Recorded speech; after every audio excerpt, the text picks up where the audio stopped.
હાલમાં થયેલા કમોસમી વરસાદને કારણે પાદરા વિધાનસભા વિસ્તારના ખેડૂતોના પાકનું ખૂબ જ મોટા પ્રમાણમાં નુકસાન થયેલું છે।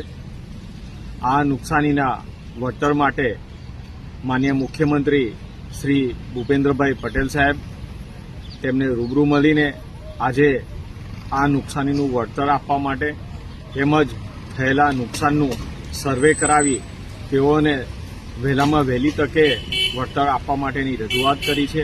સાથે જ કૃષિમંત્રી શ્રી જીતુભાઈ વાઘાણીજીને પત્ર દ્વારા તેની જાણ કરીને માગણી કરવામાં આવેલી છે અને સરકારશ્રીમાં યોગ્ય રજૂઆત કરીને પાદરા વિધાનસભા વિસ્તારના ખેડૂતોને તેમના પાકનું જે નુકસાન થયું છે તેનું વળતર વહેલામાં વહેલી તકે આપવા માટે રજૂઆત કરવામાં આવી છે।